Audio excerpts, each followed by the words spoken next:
The air in the Chamber of Echoes was as ancient as the asteroid it was carved from, a cold, sterile silence that clung to the monolithic stone. Here, in the heart of the Cathar Dominion, silence was a language of its own, a dialect of dread.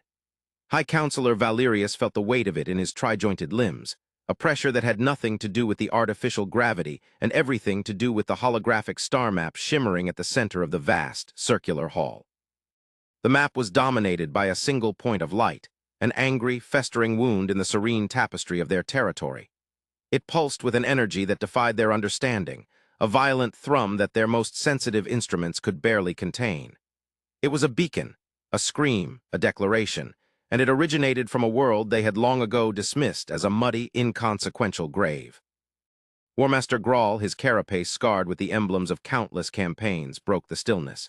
His voice was like the grinding of tectonic plates, a sound meant to command obedience. It is a weapon. There can be no other interpretation. The energy signature is that of a destabilized singularity core, amplified to a degree we once theorized was impossible. The primitives on that world, the humans, they have turned our mistake into a threat that could shatter star systems. He gestured with a heavily armored talon toward the shimmering anomaly. We abandoned a broken tool, and they have reforged it into a blade aimed at our throat. His words resonated in the chamber, not as echoes, but as a physical vibration in the stone. The council members, beings of immense age and political power, shifted in their obsidian thrones. Fear, a rare and corrosive element in this place of absolute authority, was a palpable miasma in the filtered air. Valerius watched them, his multifaceted eyes processing the subtle tremors of their mandibles, the tensing of their sinewy necks. Graal's assessment was the simplest, the most direct, and therefore the most seductive. It offered a clear path, overwhelming force, a cleansing fire to cauterize a potential wound before it became fatal. Archivist Lyra, her frame slender and robed in the gray silks of her order, offered a counterpoint. Her voice was soft, yet it cut through the Warmaster's martial certainty like a focused beam of light. Warmaster, the signature is not chaotic. Our deepest scans, the ones that peer into the quantum foam itself, show a structure. It is a storm, yes, but it is a controlled one. The energy flows in cyclical patterns of immense complexity. It is less a bomb waiting to detonate and more. A heart beating with impossible power. To call it a weapon may be a failure of our imagination, not a reflection of their intent. Grawl turned his massive head towards her, a low growl rumbling in his chest. Imagination, we are the Cathar Dominion. We have presided over this quadrant for 10,000 of their years. Our imagination forged an empire from the dust of dying stars. We do not need to imagine the intent of a lesser species that has taken our technology they were never meant to see, and magnified it into a stellar atrocity. They are children playing with a sun killer. Their intent is irrelevant. Their capability is the only truth that matters now. Valerius finally spoke, his voice carrying the immense gravity of his station. He did not raise it, yet it commanded the attention of the entire chamber. And what of our role in this, Warmaster? We speak of their actions, but we ignore our own. The derelict scout ship, the whisper of a dying star, it should have been scuttled. Its core should have been rendered inert. But the plasma storms in that region were severe. The crew was lost. The commander of the patrol fleet made a decision to abandon it on a pre-spaceflight world rather than risk his remaining vessels. A violation of the first precept of non-interference. A violation I, as High Counselor, sanctioned. The admission hung in the air, thick and suffocating. It was a truth they all knew but had never dared to speak aloud in this hallowed space. The Dominion was not infallible. It had made a mistake. A lazy, expedient mistake born of a storm and a flicker of galactic indifference. They had dropped a seed of impossible science onto fertile, chaotic soil and had not bothered to watch what grew. Now a forest of terrifying potential had erupted, and its canopy was beginning to block out their sun. Valerius continued, his gaze fixed on the pulsating light of the anomaly. For centuries, we monitored them from a distance as the precepts demanded. We watched them burn their own world with fossil fuels. We watched them wage wars over ideology and territory with crude chemical and kinetic weapons. They were violent, fractured, self-destructive. We classified them as a non-viable species, destined for self-immolation long before they could ever reach for the stars. We were confident our secret was safe, buried with them in their planetary cradle. He paused, letting the silence return, letting their shared arrogance settle upon them like a shroud. We were wrong. Their trajectory shifted. In the span of a single one of their centuries, they stabilized their climate. They unified their disparate nations. Their wars ceased. From our listening posts on the edge of their system, we heard not the clamor of conflict, but a strange, harmonious silence. And then this. He gestured to the anomaly. The energy signature began to grow, slowly at first, then exponentially. It is centered on their moon, a construct of immense scale built around the husk of our lost ship. They did not simply repair it. They integrated it. They grew it like a crystal in a saturated solution. Archivist Lyra is correct. The power is structured. It is a network, a web of such intricate design that our finest analysts cannot decipher its purpose. Its purpose is power, Grawl insisted, his voice a low, dangerous thunder. The purpose of all great works of energy is power, and power unchecked invites conflict. We must send the fleet, not a diplomatic delegation, the Grand Armada. We will arrive in their sky, a constellation of our might, and we will demand they dismantle it. If they refuse, we will do it for them. We will undo our mistake before it undoes us. And what if the act of dismantling it is what triggers its detonation?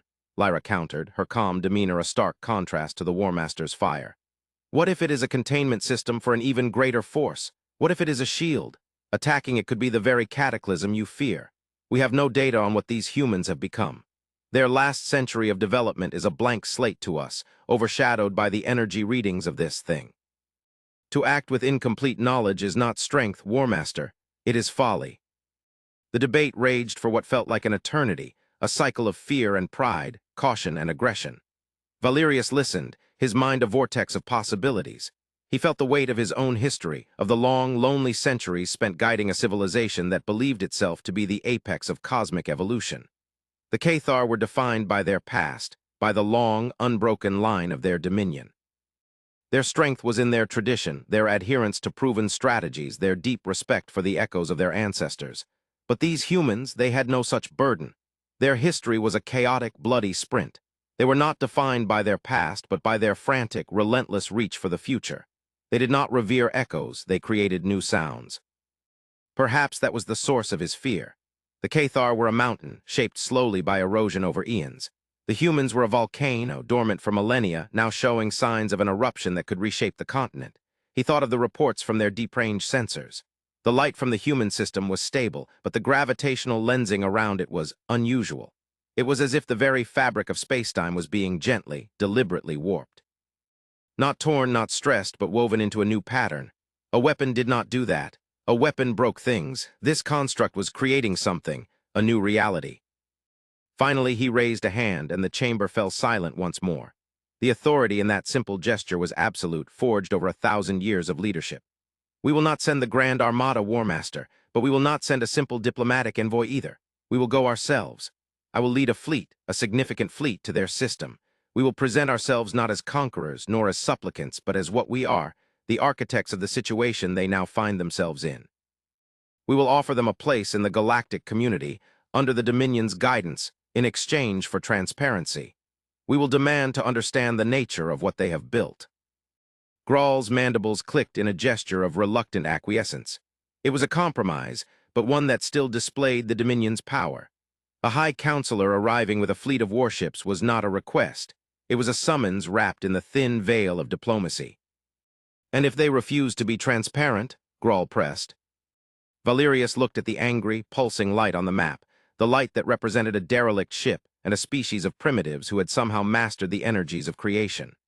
Then we will be in a position to enforce our will, he said, his voice as cold and hard as the stone around him. But let us pray it does not come to that, for I sense that we are no longer dealing with the fractured, self-destructive creatures we once observed. We are going to meet the children of our own negligence, and I fear they have far surpassed their parents. The journey to the system-designated Sol was a long, silent vigil. Valerius spent the cycles in his command sanctuary aboard the flagship, the Echo of Eternity.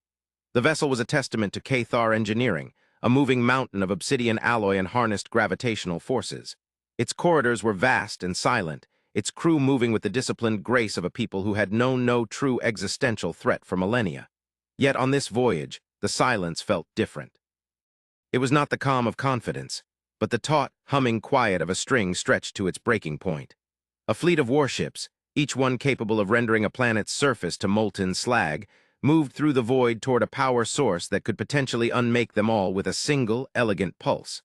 The irony was not lost on Valerius. He reviewed the archival data on humanity, forcing himself to look past the cold, analytical reports and see the species beneath.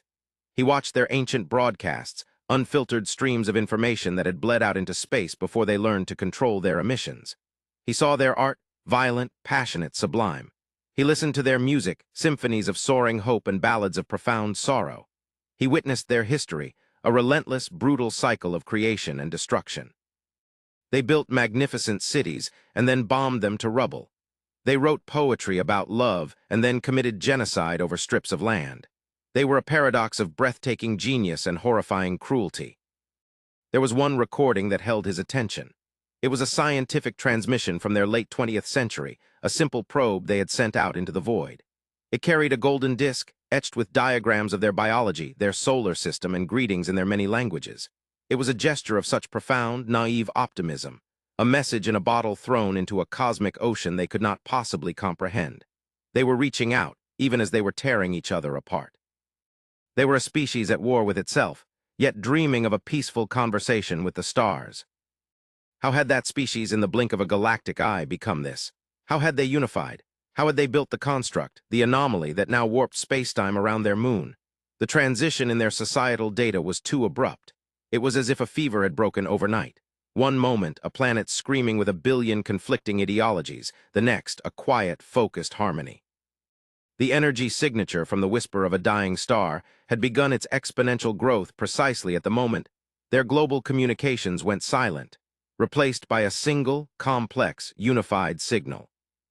Archivist Lyra joined him in the sanctuary, her silent presence a comfort in the oppressive solitude. She projected a new set of readings beside the main star map. High Counselor, our long-range resonance sensors have finally resolved the substructure of the energy field. The patterns I mentioned earlier, they are not merely cyclical, they are biological. Valerius turned his full attention to her. Explain. The energy flows are analogous to the neural pathways of a sentient brain, Lyra said, her voice a whisper of awe. The ebb and flow of power, the cascades of information, the feedback loops, it's a network of unimaginable complexity, but its underlying architecture resembles thought. A single, unified thought propagated across a system-wide medium. The construct on their moon is not a power generator in the way we understand it. It is a mind, a colossal, artificial mind, or perhaps not artificial at all. The implication was staggering. Valerius looked back at the golden disk, the image of the two-legged beings, their hands raised in a gesture of peace. Had they merged? Had they transcended their individual, chaotic minds and become something more? A single, planetary consciousness. The idea was both terrifying and magnificent. The Cathar valued the individual's contribution to the collective, but the self was sacrosanct, an echo of one's ancestors. The thought of dissolving that self into a greater whole was anathema, a fate worse than death. As their fleet translated from hyperspace at the edge of the Sol system, the expected onslaught of defensive measures did not come. There were no fleets of warships moving to intercept them, no planetary defense platforms locking onto their hulls. There was only silence, a profound and unnerving peace. The system was pristine. The orbits of the planets were clean, free of the debris that usually cluttered the space around a developing civilization. Small, elegant spacecraft moved on precise trajectories between the planets, their drives leaving no discernible energy trace. It was the space of a mature, confident culture, not a young and belligerent one. And there, orbiting the third planet, Earth, was the moon, Luna. It was no longer the gray, cratered sphere of their archival records. A crystalline lattice of impossible geometry now encased a vast portion of its surface, centered on the location where the Whisper had crashed. The lattice glowed with a soft internal light, pulsing in a slow, rhythmic cadence that matched the energy readings. It was not a weapon. It was a work of art, a cathedral built of light and space-time. The abandoned, broken scout ship was the heart of it all, the dark, metallic seed from which this luminous, impossible flower had grown. Then the communication came. Not a hail on their comms frequencies, not a coded message, but a direct, gentle pressure on the minds of every Cathar in the fleet. It was not invasive or violent. It was like the feeling of a sun on one's carapace, a warmth that was simply there. It was a presence and awareness, and within that presence a voice, not a sound but a concept, translated perfectly into the Cathar's most formal dialect. Welcome, travelers, we have been expecting you, the architects of our awakening. We are humanity, please approach, we wish to speak. The message sent a tremor of shock through the fleet. Telepathy was a theoretical science, a fringe concept the Dominion had dismissed as biologically impossible for complex organisms. Yet here it was, a calm, rational, and overwhelmingly powerful broadcast of pure thought. Graal's voice erupted over the command channel, laced with a new kind of fear, the fear of the incomprehensible. "High Counselor, this is a psychic attack, a weapon of the mind. We must raise our shields, engage countermeasures." "No, War Master," Valerius commanded, his own mind reeling but his composure absolute. He felt the intelligence behind the message. There was no malice, no deception. There was only a profound, ancient calm, a calm that did not belong to a species that had been pointing nuclear weapons at itself only a century ago. "This is not an attack. This is their greeting. Hold your position. Acknowledge them." He focused his own mind, a discipline learned over centuries of deep meditation, and projected a simple concept in return. "We are the Cathar Dominion. We have come to understand." The response was instantaneous, a wave of what could only be described as gentle reassurance. "Understanding is all we have ever sought. We invite you, High Counselor Valerius, to join us. A vessel is prepared for you. Come, see what has grown from the seed you left behind." Valerius stood from his command throne. His decision was made. He would go. He would meet these new humans. He had come here expecting to confront a child holding a bomb. Instead, he had the distinct and humbling impression that he had just been invited into the home of a god. He turned to his command staff. "Prepare a shuttle. I will go alone." Graal protested vehemently. "High Counselor, it is a trap. They will take you. They will dissect your mind. It is an unacceptable risk." "The greater risk, War Master," Valerius replied, his gaze distant, fixed on the glowing latticework of the moon, "is to remain in ignorance. We have been ignorant for far too long." The human vessel that detached from the lunar construct was a thing of impossible grace. It was not built, but seemingly grown, its lines fluid and organic, like a teardrop of solidified light. It had no visible engines, no weapon emplacements, no hard edges.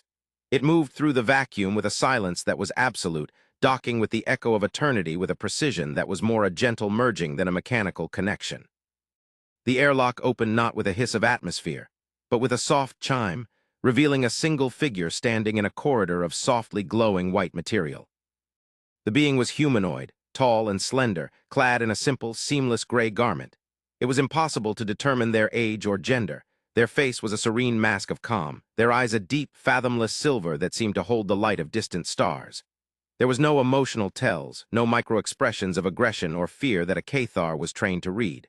There was only an unnerving, perfect stillness.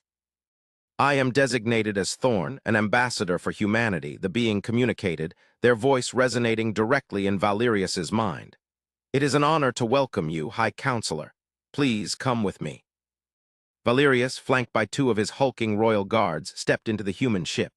The interior was as serene as the exterior, a single flowing space without hard angles or separate rooms. The air was clean, the light was soft, and there was a faint, melodious hum that seemed to resonate in the very bones. It was a space designed for contemplation, not for war. He dismissed his guards, a gesture of trust that felt both momentous and entirely necessary. He would meet them on their terms. The vessel detached and moved towards the moon. As they approached the crystalline lattice, Valerius saw that it was not solid. It was a web of countless shimmering threads of light, and within the spaces between them he could see the surface of the moon, now covered in verdant parks and serene structures. They passed through the lattice without any sense of transition, the light washing over them, and landed in a vast, open chamber at the heart of the complex. The original, scarred hull of the Whisper of a Dying Star was there, suspended in the center of the chamber, held in a web of light. It was preserved as a monument, a sacred relic. Thorn led him to a simple platform overlooking the derelict ship. There were no thrones, no councils, no trappings of power. There were only two beings standing in a place of immense significance. "You came expecting a weapon," Thorn began, their mental voice calm and direct. "You detected the power of a singularity core, amplified beyond your calculations, and you assumed it was for destruction. This is a logical assumption based on your history, based on our history, but you were mistaken." "Then what is this?" Valerius projected back, his own mind focused, precise. "What have you built? What has your species become?" "We have become whole," Thorn replied. "The concept was simple, yet its weight was immense. The singularity core in your ship was damaged, as you know. Its quantum entanglement matrix was fractured. It was leaking low-level psychoactive radiation. For your species with your structured, crystalline brain chemistry, it would have been harmless noise. For ours, for the chaotic, carbon-based electrochemical soup of our minds, it was a catalyst. Thorn gestured to the whisper. When we found this ship, we were still a fractured species. We were on the brink of self-annihilation. Our minds were islands of fear and suspicion. We studied the core. We did not see a power source for a starship. We saw a bridge. The principle of quantum entanglement, instantaneous connection across distance, we realized it could be applied not just to particles, but to consciousness itself.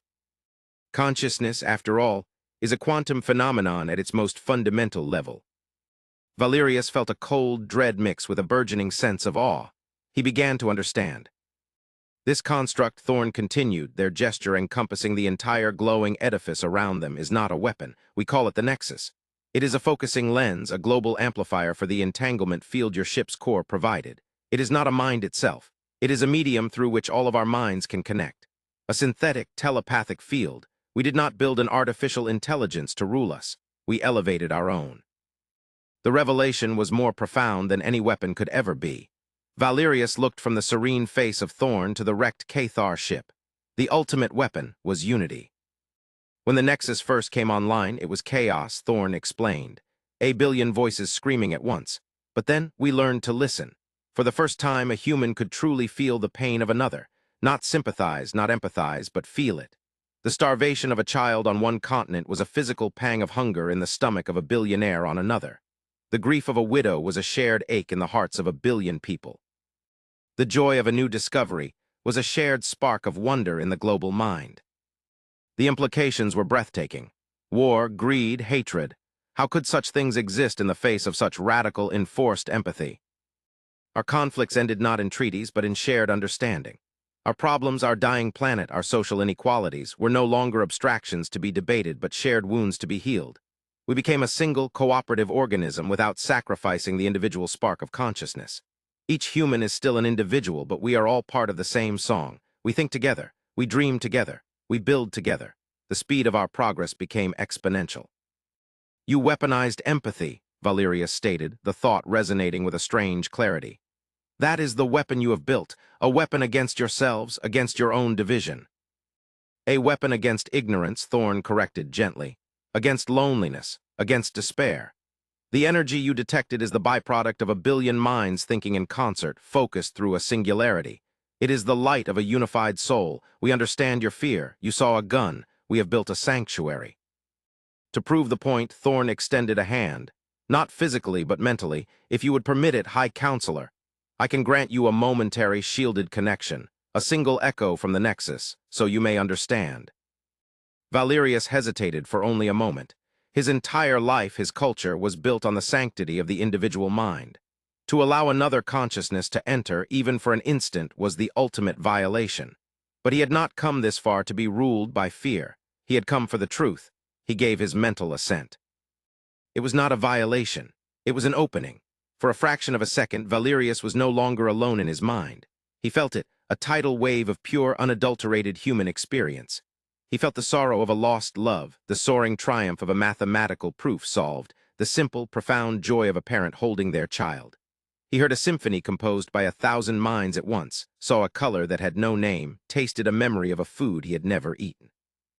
He felt their collective history, the shame of their wars, the pride in their art, the unyielding, stubborn hope that had driven them from the mud to the stars.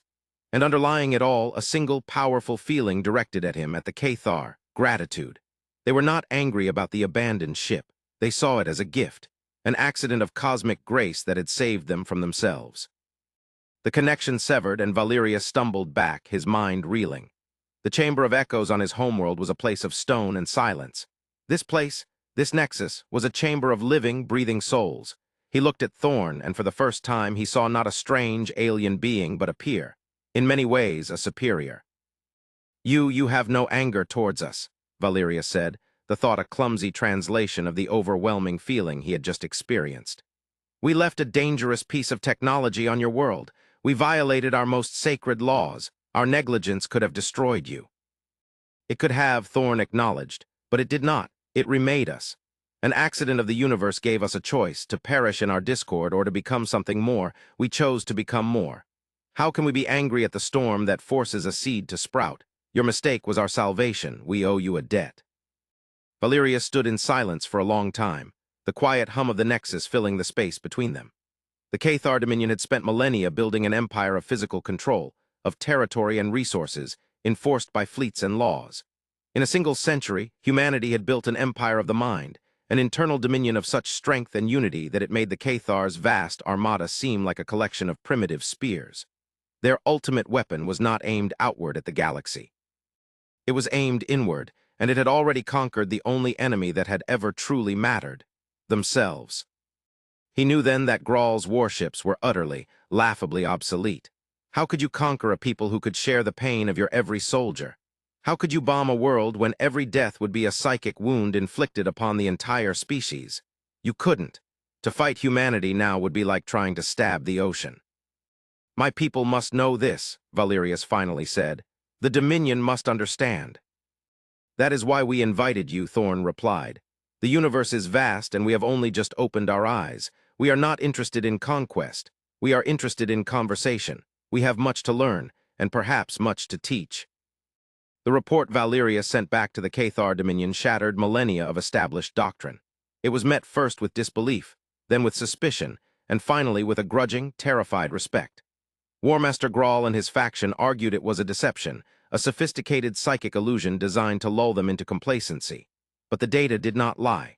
The evidence of humanity's unified, peaceful, and hyper-advanced society was irrefutable.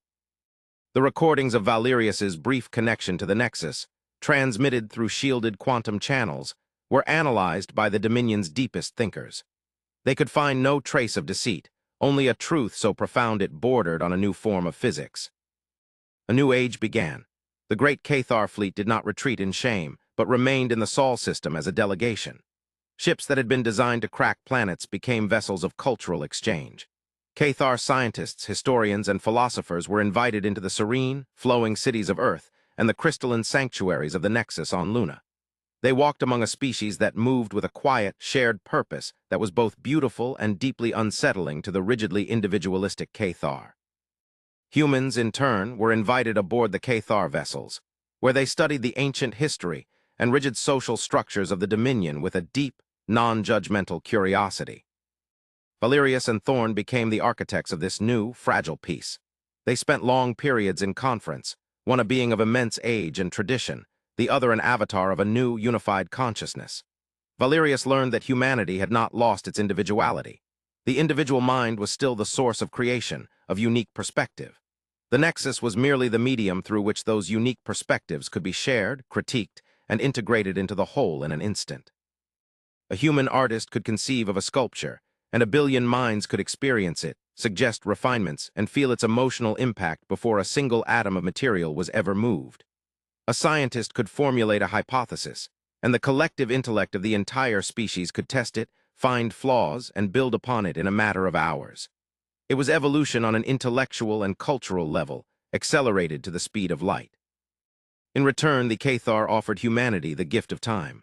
Their archives contained the history of the galaxy, the rise and fall of countless empires, the deep stellar cartography that spanned 100,000 years.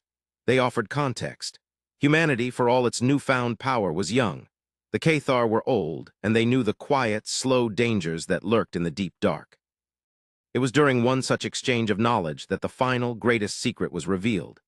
The Nexus, with its near-infinite processing power, began to analyze the full, unredacted Cathar stellar archives. It was a task that would have taken Cathar archivists centuries, but the Nexus consumed the data in days. It cross-referenced star charts, ancient sensor logs, gravitational wave anomalies, and the deep, corrupted memory fragments from the core of the whisper of a dying star. It was searching for patterns, for echoes that the Cathar, with their more linear mode of thought, had missed. And it found one. Thorn requested an urgent, private meeting with Valerius. They met not on the moon or on a Cathar warship, but aboard the small human vessel, hanging in the silent space between Earth and its transformed moon. The interior of the ship was dark, save for a single vast holographic display that filled the space before them. It showed a map not of their quadrant, not even of their galaxy, but of the vast, empty void between their galaxy Andromeda and the Triangulum galaxy. High Counselor Thorn's mental voice was different. It had lost some of its perfect calm. It was now tinged with a new emotion, one Valerius had not felt from humanity before, a deep, chilling solemnity. When we analyzed the data from your derelict scout, we found more than just a damaged quantum core. We found corrupted data strings in its deepest memory banks, data that did not match any Cathar encoding.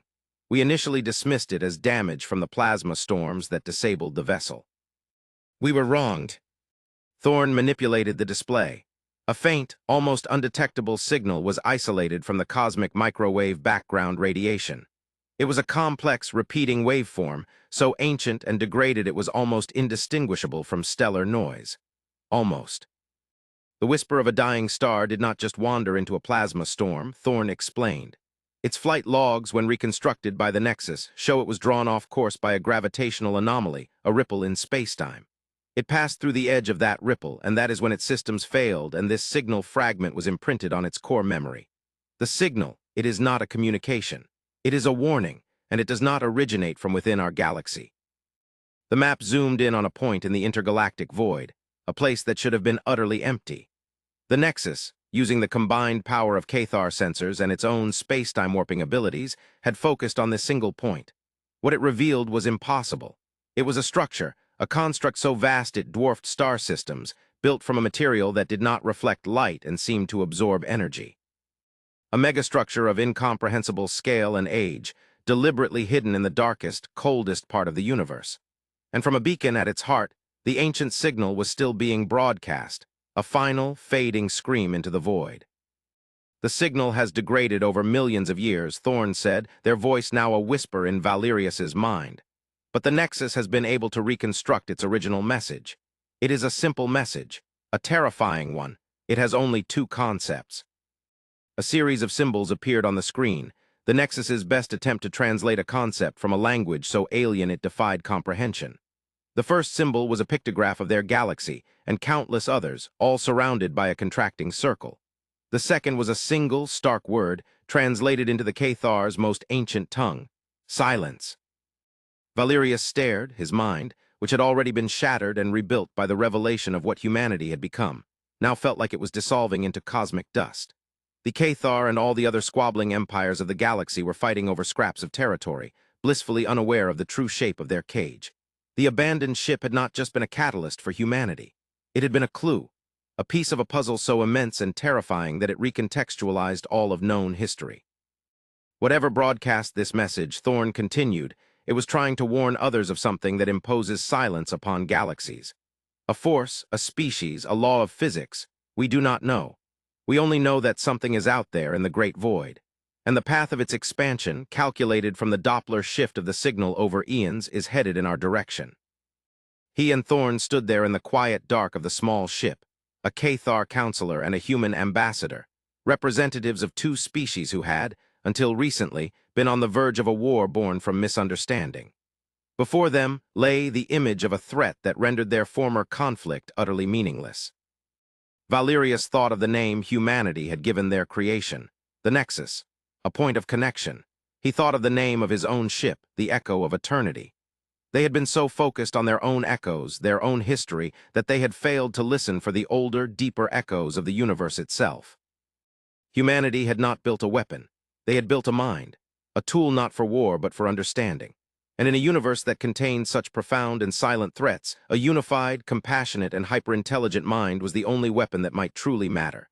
It was the galaxy's ultimate weapon, not against a rival empire, but against the vast, crushing, and perhaps hostile silence of the dark. Their shared journey had not ended with peace between their two species. It had only just begun. And for the first time in 10,000 years, the Cathar Dominion and its High Counselor felt truly, deeply afraid, yet strangely, powerfully not alone.